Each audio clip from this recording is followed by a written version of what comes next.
thank you everyone for joining. My name is David Ward, and the topic of today for this AKAM monthly webinar is the value of going professional.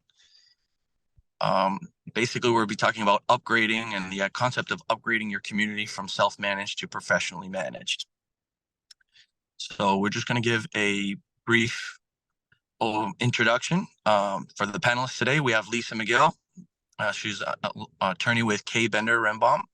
Lisa's also highly involved as a chairperson with the Florida Legislative Action Committee and has a very close pulse, if not high influence, on advocating for associations, board of directors for HOAs and condominiums, and what's happening most recently in Tallahassee. So we're very lucky to have Lisa on the call today. And we also have Doug Weinstein as our Senior Vice President of Operation for the Southeast Division of AKAM. My name is David Ward. I'm the Director of Business Development here with AKAM, and we're happy to be here and we're happy to get started. So just to give you a brief overview of the discussion today about what it might be involved in the value bringing from going from self-managed to professionally managed, we're going to talk about the key differences and the key value of on-site operations and the infrastructure that is going to be involved with your property and the value you'd see in that upgrade, the financial operations that a professional management company will bring compared to taking that responsibility on your own or even through a third-party vendor, staffing considerations through a professional management company that has a talent development or talent acquisition department and recruiting department dedicated to staffing, also to developing within a team. Transition phase, best practices, which is an important consideration, especially if you've been self-managed for quite some time. And again, a question and answer section at the end. So please, in the meantime, as you listening to the discussion, go into the chat and let us know how we can answer any specific Q&A. So, Doug, if we could start with you, from your experience, what are the key value adds that you see a professional management company brings to self-managed association in terms of on-site operations? Sure. Thank you, David, and welcome to all our participants. Lisa, always a pleasure having you on as well. One of the things that I just wanted to start out with is, unfortunately, there's been a lot of different regulations and rules coming to pass within the condominium and HOA market down here in South Florida. Unfortunately, a lot of that is due to the incident at Surfside, which has then beget two Senate bills. So one of the things that a professional management team will bring to your property is their expertise. I like to call it backstopping, because as a self-managed property, you basically have an on-site manager who's there. They're doing their best. They may have a lot of experience, but there's a lot of new items and new laws and new regulations out there that need some expertise and need some interpretation. So if we bring it back to just the plain, and let's start with the operations and the infrastructure, and I use the word backstopping, as I said, it's because a management company will have numerous people on staff with different levels and different areas of expertise. And we'll get into a little bit of the accounting and the transitions and the staffing a little bit later. But I want to go through operations and how the property is run and what you have to do to comply with all of new regulations. So instead of going it alone, the management company will bring to your site their expertise in day-to-day operations of the building. And that goes anywhere from going through your building and maybe the best way to do this is we do an assessment of your property. When we go into a site that has been self-managed, we do a complete assessment. And that runs anywhere from your day-to-day operations to your contracts, to any agreements that you might have, your physical plant. And we bring to that and we give you an overview of your property, where we see room for improvement, where we see things could be changed a little bit in terms of operations, And we have the people that then will follow that up with the actual planning with your manager. Or should you want to change managers with a new manager, that the management company will bring in. So we bring to the table physical plan. We bring to the table people that have had numerous years of experience in running the physical plant of buildings, anywhere from MEP, mechanical, electrical, or plumbing, also to exterior restoration, any of the things that are needed to keep your building up to code and up to speed mechanically. So that's one area of expertise that a professional management company will have for you. The other is basically industry relationships. One of the things that we do as a professional management company is we work with professionals in the industry, whether they be legal professionals, engineering professionals, and then we go into the actual vendors that will supply services to your condominium or HOA. And there, what we do is we do what basically we call vetting. So, in other words, instead of having a manager on site who's by themselves, who may be going to Google or maybe looking up, different areas on how to get vendors, we've already done that process. And we bring to our clients vendors that have been vetted, whether it be their licenses or insurance or in quality of work, which is very important. So that is something that we bring to the table from an operations standpoint. And one of the things that was also is now, as I mentioned before to begin with, the new regs and rules that have come across the industry within the last couple of years. And I think, Lisa, this would be a great time to bring you into the discussion in terms of the importance of complying with all of these new rules and regulations and compliance issues that a professional management company will have already in their purview to assist their clients with. Well, yeah, thank you, Doug. It's really always great to work with you and David and the other members of your team over at AKAM. And I thank you for just letting me participate today. So before I even talk about our compliance protocols, I want to kind of define our terms a little bit, because when you hear the term self-managed association, it means different things to different people. So sometimes that means that you have a board of directors and they might hire a bookkeeping service, and they may have, maintenance people and valet people and all kinds of people that work there, but they don't have anyone that's licensed as a CAM, Community Association Manager, because licensure is required here in Florida, that is really responsible for the whole kit and caboodle. Some of those properties work fabulously. It's not saying that it's problematic, but it does leave a lot on a huge burden on those individual members of those board members, because now they're required not only to know what's going on in their building, they're required to know the gamut of all the other things that are necessary in the operation of a community association.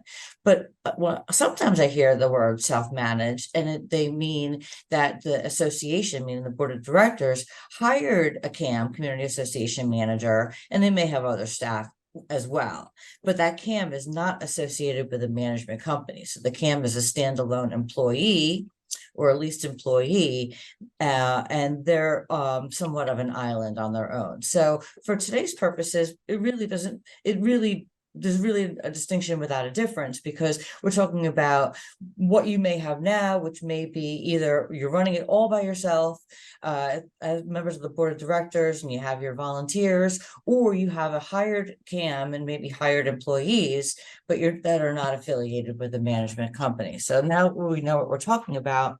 Let's talk about some of the bullet points that we have up here. So compliance protocols.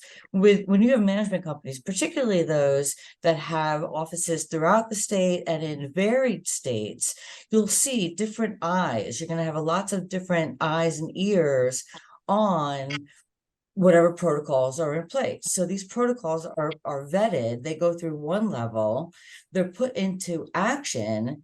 That action is evaluated to see how efficient it is or how effective it is. And then you have other people in the team, maybe in different states or in different properties, then adding to the protocols or revising the protocols to make them easier to comply. Because everything what comes with compliance, you want it to be easy. You always want to use that KISS system. when you have an individual manager on site, they may have great relationship with vendors up and down your street or your little area, but they may not be aware of new techniques in the industry, new products that may be available in the industry. They may not have experienced different ways of accomplishing various maintenance projects and what was the fallout as a result of that new way of doing things, or whether there was a huge benefit for that doing things.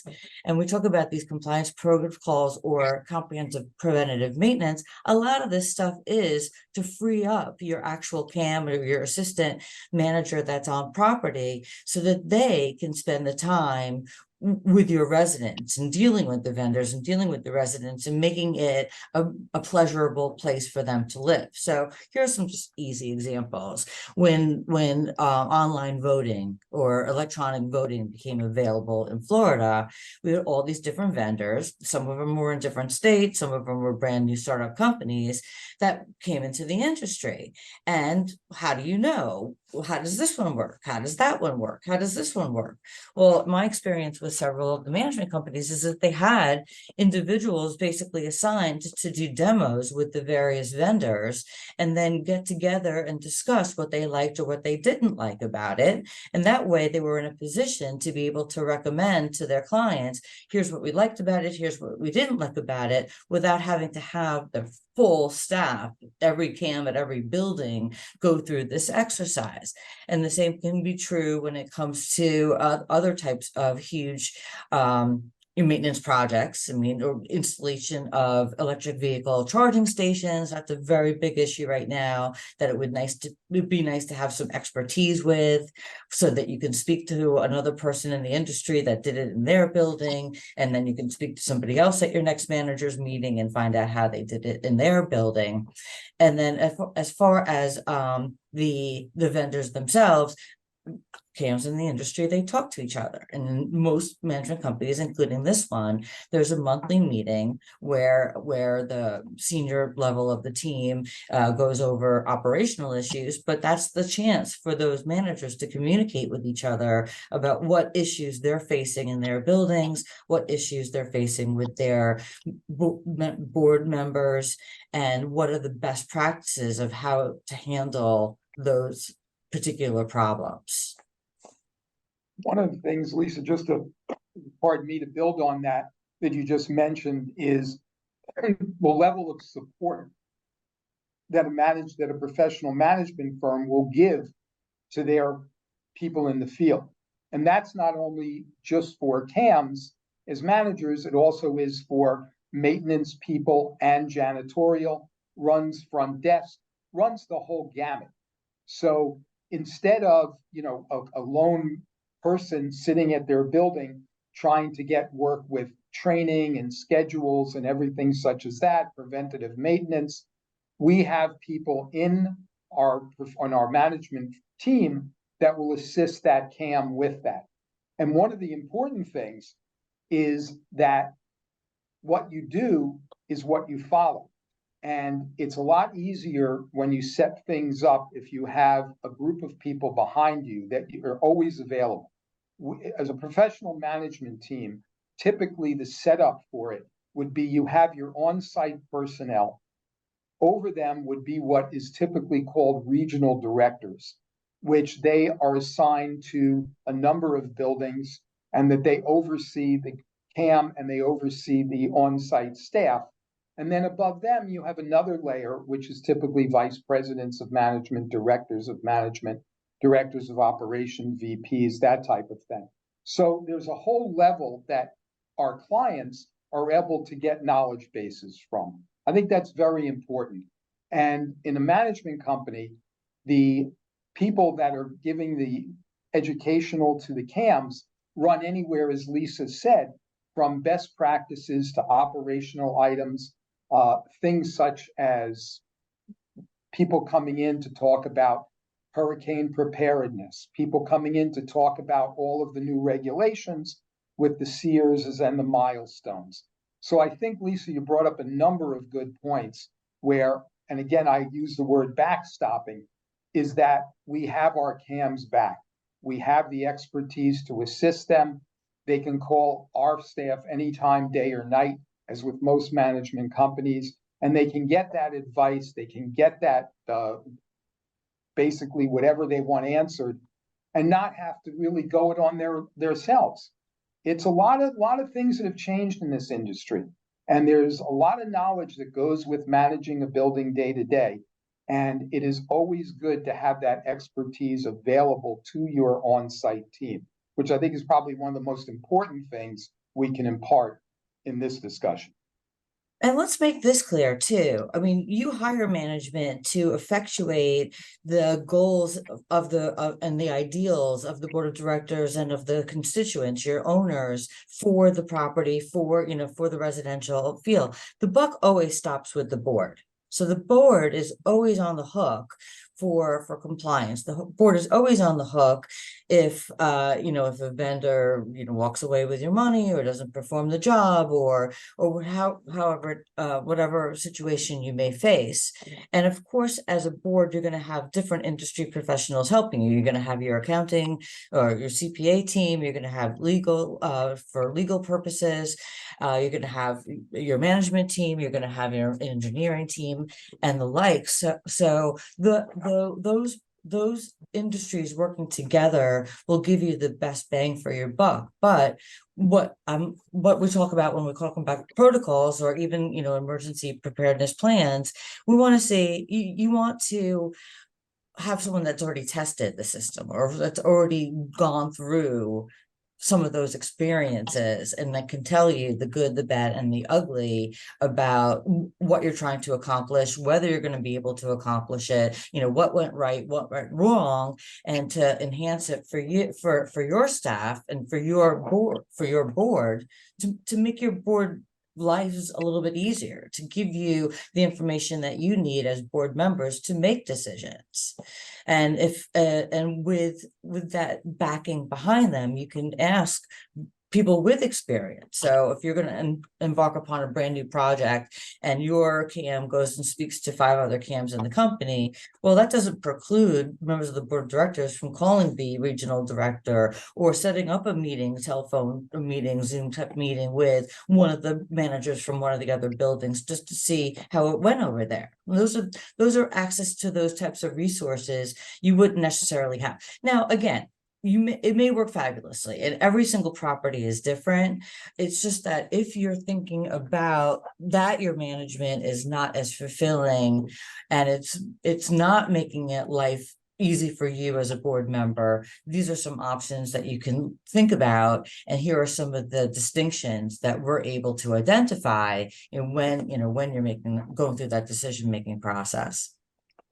I mean, we look at it, Lisa, to tag on to what you said. We look at it as a professional management company. From the boards of directors that are managed properties are there to make policies and decisions. They're not there to manage the building. That's why they retain the services of a professional management company. So, when our staff will talk with the board about certain repairs, certain things that have to be done operationally in the building, we come to the board already prepared, and we lay out what has to be done, and we'll talk with them about the requirements, the different proposals that were received, and then the board has to make a decision. We like to think of it as they can enjoy their lives in their property and meet once a month and just sit there and make decisions. Now, is it always that easy? No, but that's what a professional management company will strive for. And I think one of the things that I think we'll discuss next is the actual, which is just as important as operations, is financial. So let's discuss financial operations as they relate to a professional management company. One of the things that you'll find that a professional management company will have a complete back office. 21 p.m. For instance, our back office is located locally.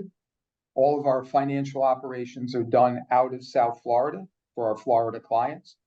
And what we have on our staff is we have everything from CPAs to AR, AP, professional clerks who will take it entirely and go through your entire financials. And then what we'll do is we'll have a financial accountant that will have X number of properties under their belt. And that's the one. So you have, as a board member, you have a contact. You have a contact if you want to ask a question budget-wise, you want to ask a question having to do with something about investments of money, CDs. We have a dedicated banking department that works with our clients on investments. So things like that are what a professional management company brings to you. Now, you still have to engage the services of an auditor for your annual reports, but the professional management company will furnish you a month-by-month financial overlay of your property. And that includes explaining variances, explaining AR and AP, and also tracking and taking care of your collections as well. You know, an on-site manager has a lot during their day to run the business, run your building. So one of the things that we centralize as a professional management company is collections, which is some of the most important financial part of your operation to make sure that you are collecting at 100%. So we do that centrally. So we take over that from the manager, and we have a procedure following statute. And I think, Lisa, you can opine on collections as to how important they are in this day and age to an association. Well, the laws change every single year. I mean, the laws just keep on changing. Sometimes they change and they return to what they were 5 years ago. Sometimes they change to be completely different. But what for financial operations, what I see is that by having a back office, a back office with the company that you're working with, you're putting a little space in between the board member and the CAM and the owners. Because remember, when you're a board member, you come to these meetings, you start talking about money, bills that have been paid or haven't been paid, or things that you'll need to pay for. And same thing with your CAM. When the CAM talks about projects that are coming up and assessments that will need to be levied, you know, they're both on the firing line. They're right there on site facing that heat. By having a back office prepare some of this documentation, it attenuates the relationship a little bit more. So it's not me, your manager, saying, hey Joe, you better pay up, or you're getting kicked out here, or hey, a complaining to a board member, listen, we don't have enough money to pay these bills, we got to do this right now. You have a back office that will be able to handle some of that pressure and make it more of a formalized financial overlay of the property and of what you're doing on a yearly basis.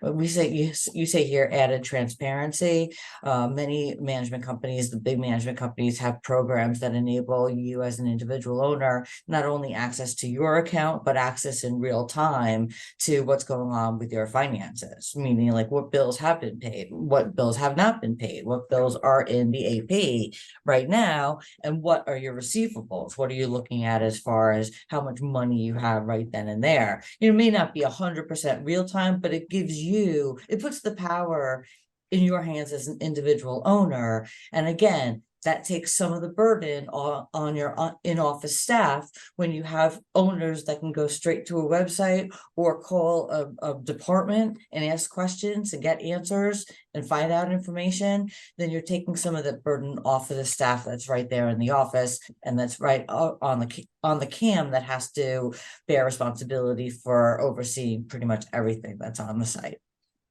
And I think one of the things too, and we use the word best practices, the phrase best practices, mostly with dealing with operations of a building.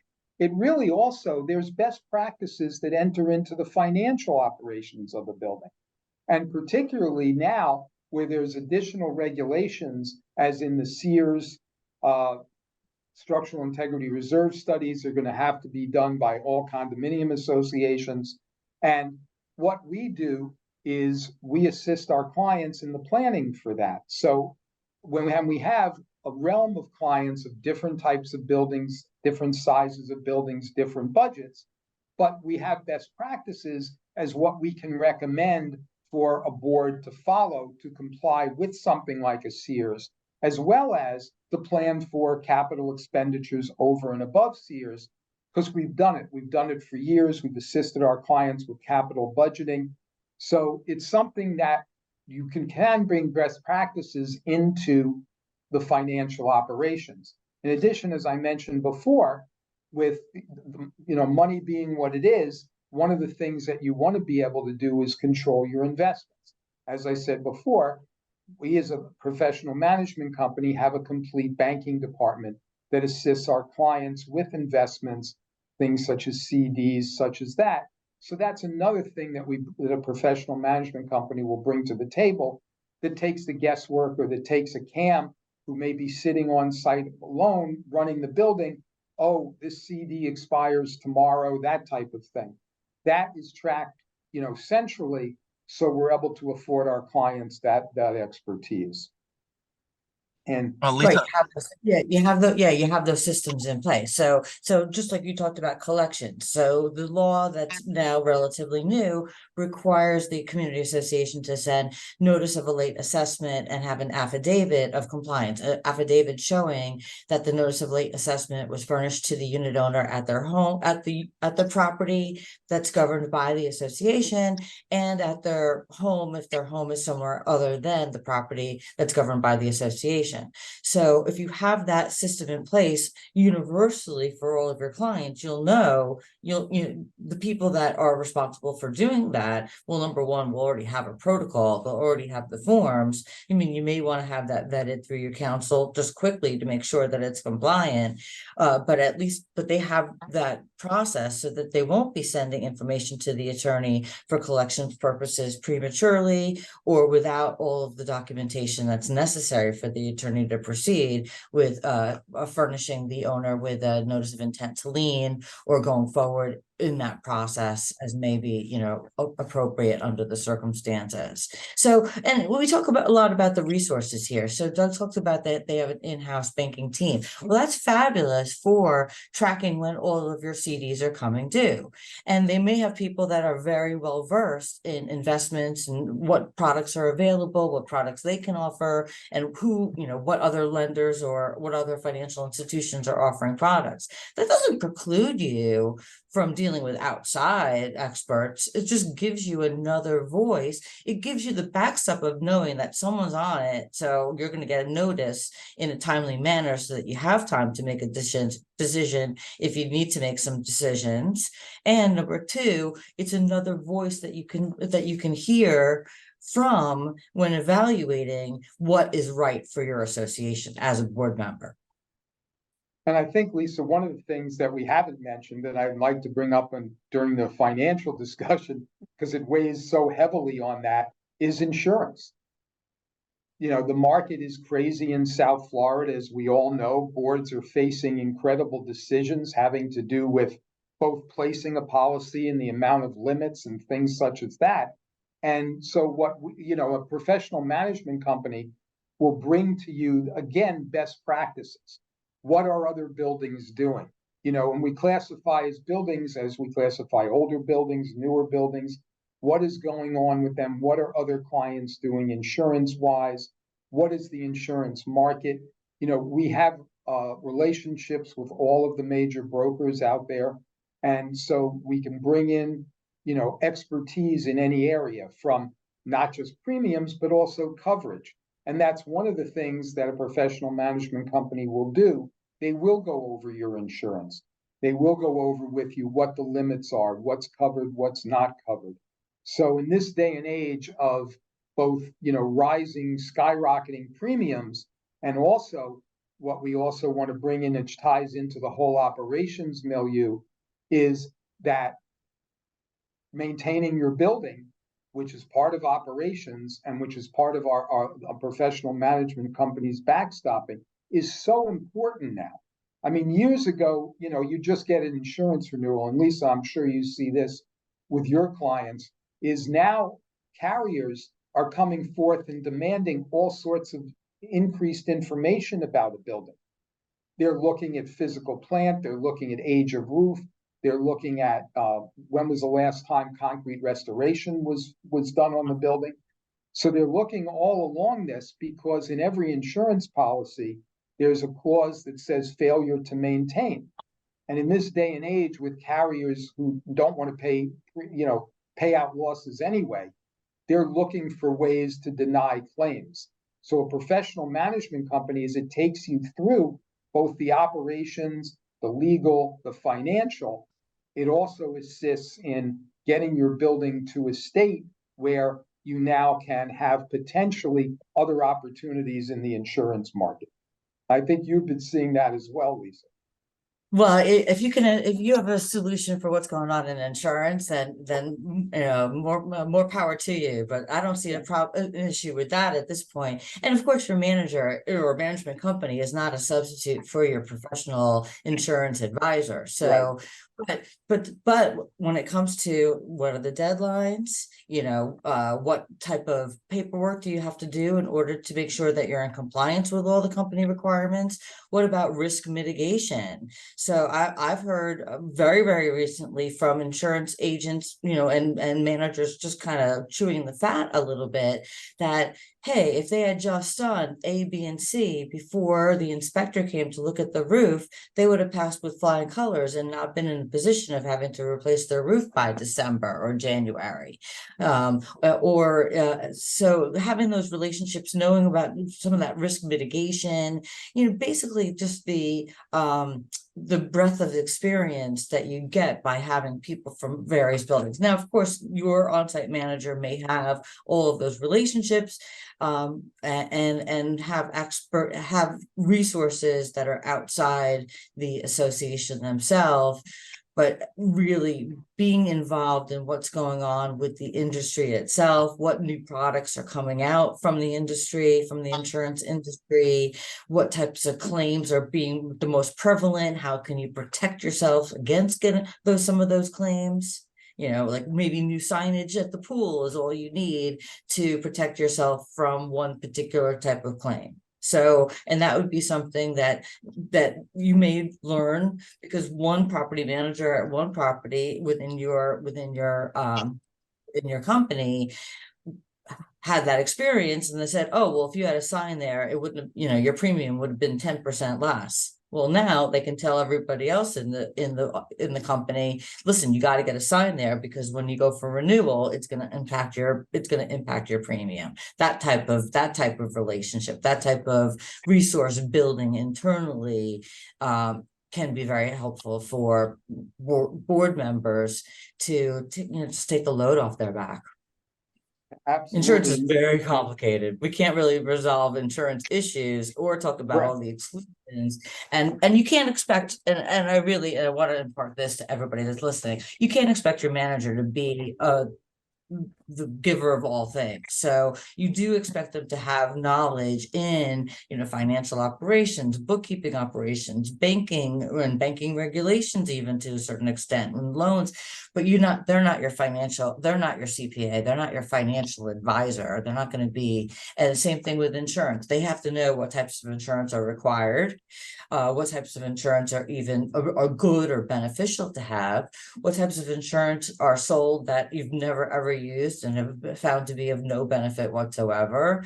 And you know, is the agent or is the claims handling process easy to facilitate, basically.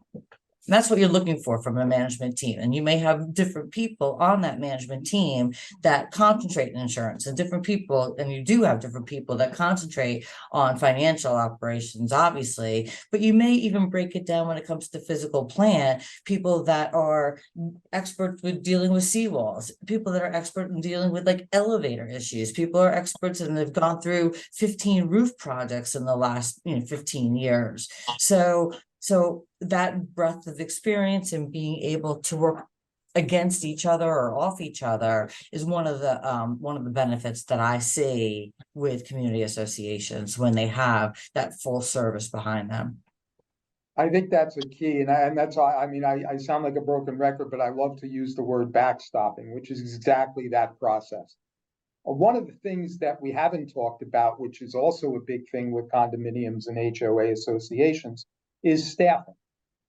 So one of the things that a professional management company will bring to the staffing is a couple of different very important items. One is typically a management company will take over the employment of the staff at the building.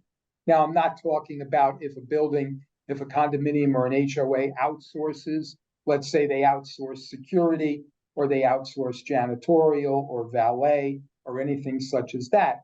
But the actual front of the house and back of the house people, such as your front desk, your maintenance people, that type of thing, are typically, employees of the building, as you have now if you're self-managed. Or you may just outsource everything except, say, the office staff.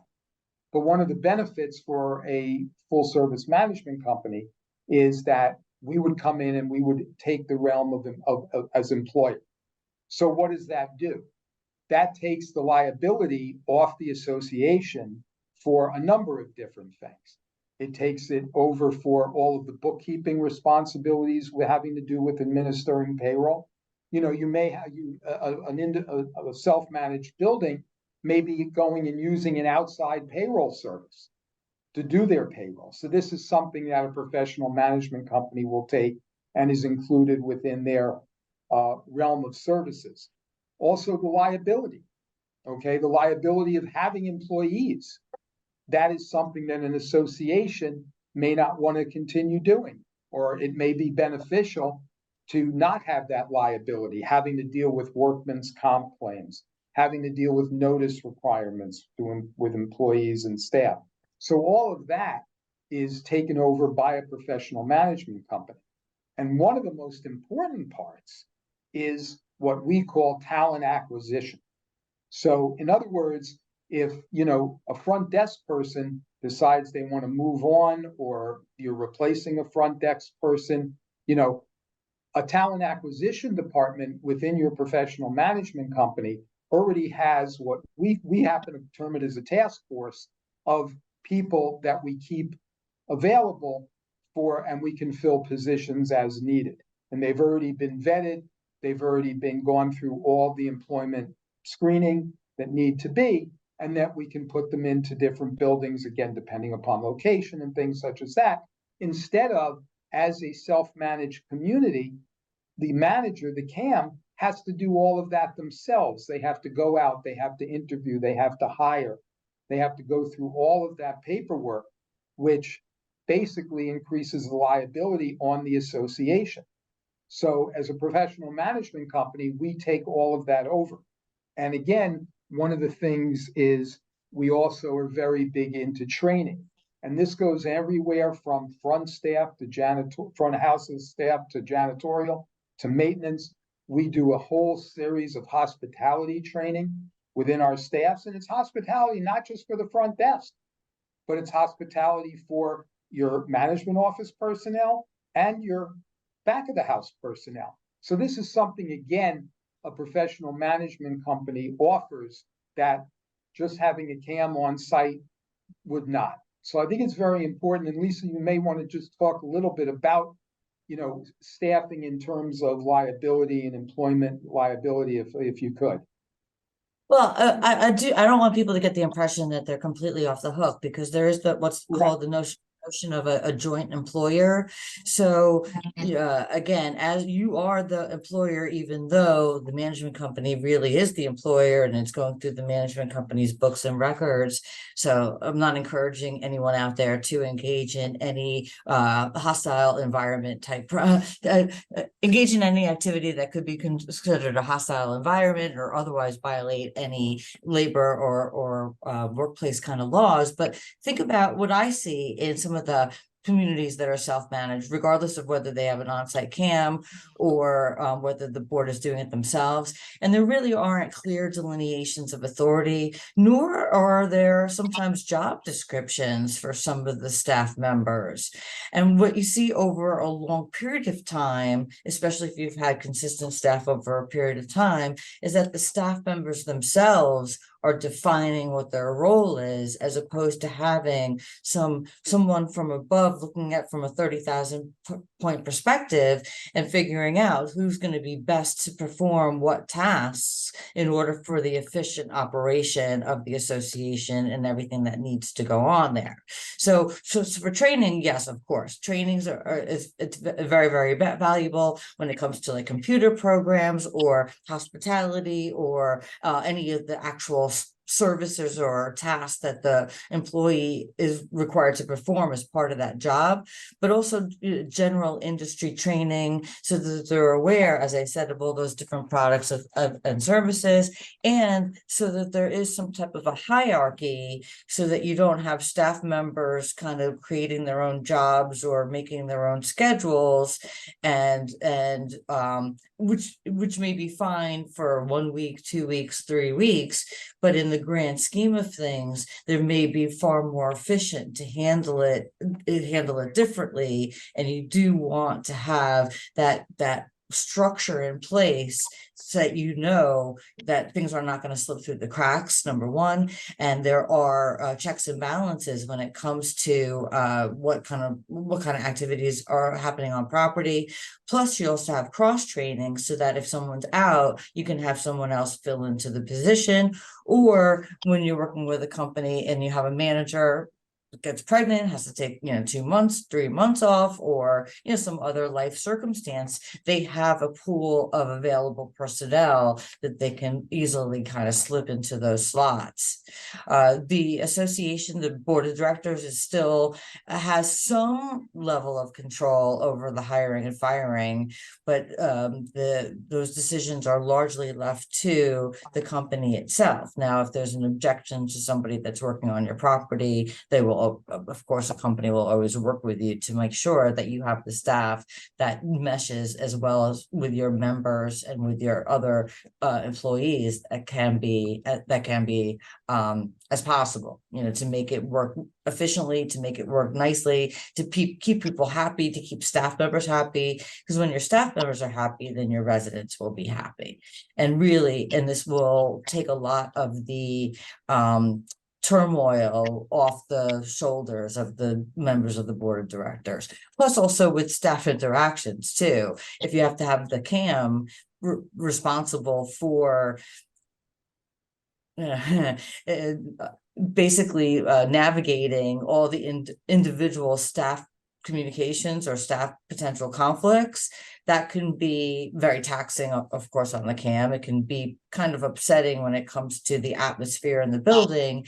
And then having a professional team say, we're going to handle this kind of investigation. Here's what we do. Here's who we interview. Here's the way that we're going to resolve this particular situation. Again, it gives you that little bit of attenuation so that it's not you, board member, coming down on this employee, or it's not you, the manager coming down on this employee. It's a corporation that says, well, no, here are the standards that we have for these types of positions and for any of our positions. And you have to be a team player. You have to be able to cross train. You have to be able to cover for other people. And we're finding that you're deficient in A, B, or C. So here's where we need to work on your improvement. And that's a lot of work. If you're operating your own, you have everything else you have to do. So that's a lot of work in and of itself. Right. One of the things that a professional management company will bring is they will have that HR department. And I just want to key off on something Lisa said. I don't want it to sound like, and Lisa said it very well. While we would be the employer, we still go and with the board, and we always continually go over staffing with the board recommendations, things such as that. And it's not just the thing where a management company will come in willy-nilly and make changes. All that is typically discussed with the board ahead of time, and we develop a scenario for that. One of the things that I hear a lot, and I'm sure, Lisa, you do as well, if you have a client that's looking to transition to a professional management company, is the transition process in and of itself. One of the things that is very important, and is that we hear that, the transition is going to be horrible. How is it going to affect our residents? How would we do this? We've been self-managed for so long. What happens during it? And one of the things that I want to bring up is talk about that transition from physically going from self-managed to a professional management company.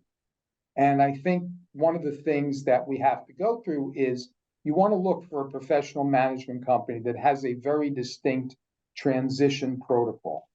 Okay, so in other words, what we do is we have a very regimented protocol for transitioning in new clients, and we've been very successful in transitioning self-managed clients.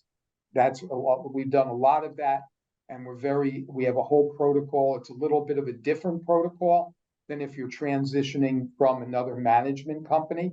And one of the things that we do is we start that transition in advance of a particular start date. Okay, so while the contract has been executed and before we step on site, we've done a whole lot of transition work in which we're keeping the board up to date, and our protocol is on a weekly basis. So every week we have a dedicated transition team that will basically take all of the transition matters, go through the protocols, and this involves, with the on-site team that you have currently, your on-site team. Now, a lot of times, there are times when management companies will assume management from a self-managed building, where part of that transition is they also want to replace staff, or they want to change out staffing or rearrange staffing. So that's worked on concurrently with the physical transition protocol.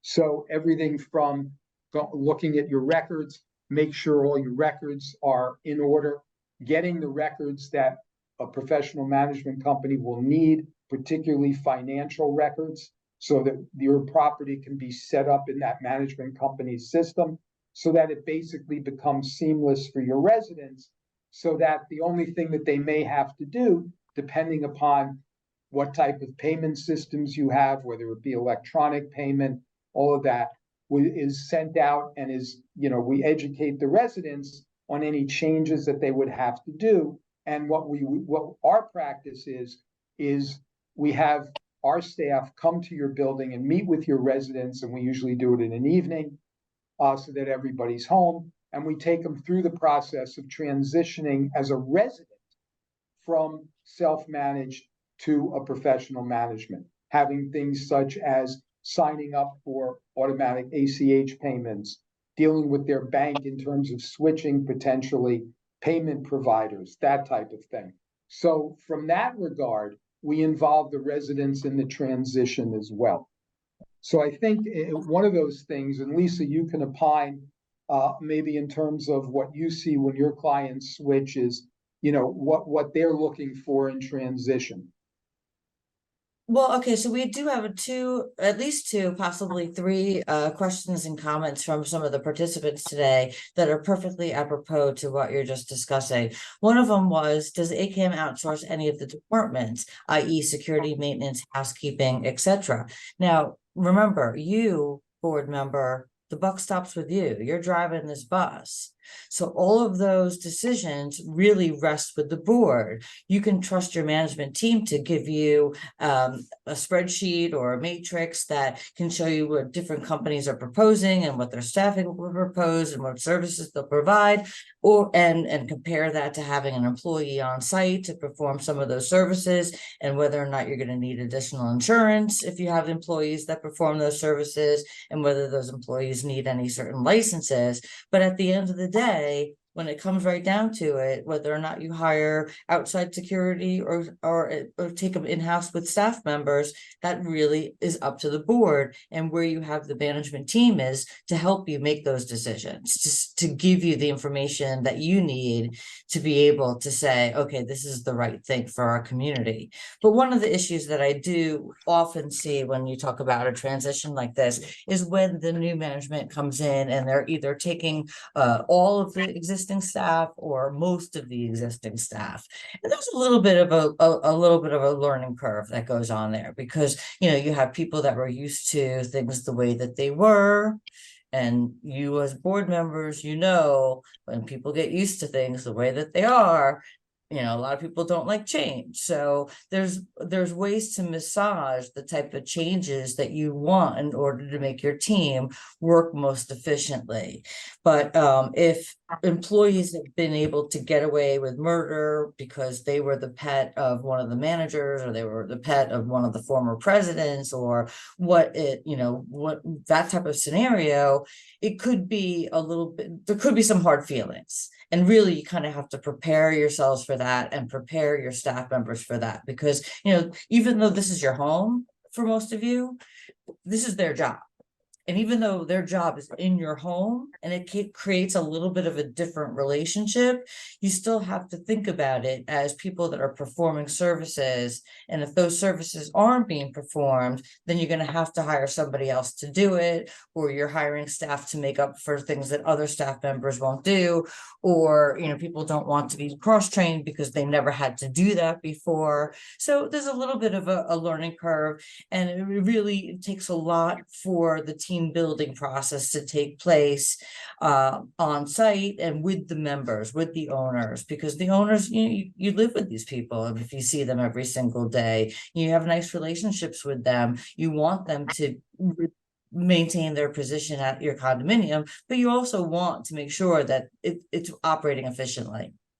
I think just to further answer that question, most management companies, there are a certain amount of things that they will come to a board with outsourcing. One of them is security, because there are licensing requirements for security personnel, if that's what they're deemed at your building, if that's the type of service you want. The other service that is frequently outsourced is valet. And that's a lot because of inherent liability in terms of dealing with parking and garage, what we call garage keepers liability. Now, one of the other questions here relates to costs. So obviously, you're going to have a management fee when you're hiring on a management company, because there's going to be a fee paid to the company. But typically, the way that most companies work is that they have a fee for their services, and then there is an overage or a burden rate on the staff services, so that the company has, it pays for the insurance, it pays for workers' compensation, it pays for some of this training and what have you. Again, you'll be able to compare what you're paying now with what you'll be paying later on with a management company, and whatever those. But one of the things to take into consideration, if you're working with somewhat of a larger company, they may have the economies of scale. So the question here was overhead. Well, paper is going to cost what paper costs. So if you're going to Home Depot, or you're buying like massive reams of paper, you're not looking at anything on that much of an economy of scale. But there are other things where you can benefit with the large purchasing power of the company. Right. And also, one of the things too is and you brought up a good point in that when you're looking at what the cost will be to go from self-managed to professionally managed, as Lisa said, there's a number of things that you have to look at. For instance, bring up one of the things that, as a self-managed community, you may have a payroll service. You may have an outside bookkeeping service.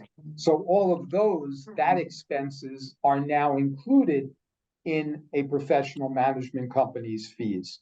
So one of the things you have to look at is, it's not just, the management fee includes a number of different things. As Lisa said, there's typically a burden rate, and that has to do with insurance, health insurance, workman's comp, training, talent acquisition. All of those charges are in that rate. So you really have to take a look at what you've cost as a self-managed, encompassing with administering payroll, administering the accounting function. And then really that will give you a good comparison as to what the difference would be should you go with a professional management company. Okay, thank you both so much. We're getting towards the end here, almost on the hour. We have a few more questions we'd like to get to, and then we can also share our information. We're here as an added resource, so please, take down our email addresses when we get to the end. But in the meantime, we do have a couple more questions here. We did touch on them a little bit, but we do have a question for Doug to start. One of the questions is regarding compliance and emergency preparedness. the question is, shouldn't the local attorney provide that type of service rather, or, than a professional management? Doug, what do you think is the best answer for that question in terms of professional management? Sure. When you talk about compliance, compliance covers a whole gamut of different areas. So there's compliance from a physical plan standpoint, for instance, filings of elevator inspections, filings of different sorts of things having to do with physical plan components. Give you an example. This year, there is a requirement in Broward County for high-rise buildings to install AEDs and blood control kits. Okay, that's something the professional management company is going to handle in-house in terms of physical compliance. Okay, in terms of, there's also other compliance in terms of tracking the ELSS requirements, the BDA requirements. All of those have to do with physical plant and actual in-building operations. Okay, then there are certain compliance issues, and Lisa can speak to these, that may be just from a filing standpoint, from making sure your authorized agent is correct with DBPR, things such as that. But it's very your legal professional is really not going to get involved with the physical compliance issues that happen in a building. Now, you may need to go to your legal professional on an opinion, particularly saying if there's a gray area in the compliance, whether they feel you have to comply with this particular law or statute or regulation. But the actual compliance of it itself is typically handled by the management company. Thank you, Doug. I would say the mechanics, there's a difference between the theoretical compliance and the actual compliance. So when you talk about mechanics, I can say, you need to get a permit for this job, but somebody's got to fill out the permit application. Someone's got to sign the permit application. Someone's got to, if it's a small project that you're doing on your own, someone's got to physically deliver that to the permitting office.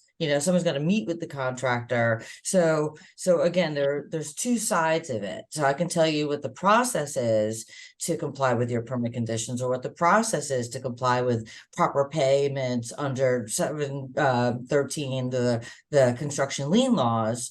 But I'm not going to be there with the notice to owner and say, okay, we got a notice to owner right here, so we need to look for the partial release of lien before we make another payment. Again, there's the mechanics of it. You need someone to have that expertise to be able to implement whatever the protocols are.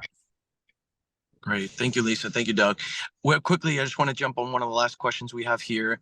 I think Lisa already touched on it, but I want to be clear just to make sure that this person's questions feels like it was properly answered. Do a professional management company keep all the current employees that have been there for many years, or does the professional management company bring all new employees of their own, for example, maintenance staff or maintaining staff? That all depends. What a professional management company I recommend that they do, and what we do at AKAM, is we do a full assessment. We collaborate with the board of directors. That's the one thing that we want to highlight in today's call. You're bringing additional resources, additional eyes and ears and opinions with years of experience right away when you bring on a professional management company. So you're no longer making these larger important decisions completely on your own. So we will collaborate with the board of directors. We'll listen, first of all, to the board of directors of who they view as legacy employees, who as a high priority is going to be staying with the association. And in that situation, for those highlighted employees, we'll certainly bring on those employees as employees of AKAM technically, or the professional management company, and then staying designated for that particular property. If there's other people that certainly need to be developed or to have more coaching to improve their performance, so long as they have that open attitude to be coached, then that's going to end up in a great situation where they improve what they're already delivering to the association. And then, of course, if someone is not as coachable, or if you're open as a board to hear our recommendations for change, then that's something that we would address in a private conversation or in a closed session with with somebody like helpful for Lisa. So we're actually coming up on the final hour. I know Gloria and Charles, we have a few more questions. We're going to share our email address here as well, because we want to make sure that all your very good questions are addressed. We are here. Please reach out to Lisa Magill, an attorney with Kaye Bender, and her email address is mmagill, that's with 2 L's, at kbrlegal.com. Doug Weinstein is our Senior Vice President of Operations, 30 years plus of experience in property management from New York and Florida. His email address is dweinstein@akam.com. My name is David Ward. I've been a CAM for 10 years this July. Can't believe it. And a general manager on site for the last 8 years, up until a new position promotion with Director of Business Development. So all three of us, we're here for you. All different questions that you have. They have great questions today. My email address is dward, W-A-R-D, @akam.com. So please reach out to us anytime. We're so grateful for you to join us today. We hope you found this topic to be very valuable and useful to you. Lisa, thank you very much for your insight. It's always a pleasure. Doug, thank you very much for all your insight as well, especially on the operations. And we hope you have a fantastic Thursday. Enjoy the weekend, everyone. Thank you, and thank you to all our participants. And Lisa, thank you. Always a pleasure. Thank you. You too. It's really great working with you. And I hope we gave some of your attendees food for thought. Right. And I think you know it is a tough decision for an association, and you know you need to do your homework. And I think we've given you some pointers to look at when you start your process in transitioning or potentially thinking of transitioning to professional management. And as David said, we are here to offer you advice or be just a vehicle for you to ask questions. So thank you for attending the webinar.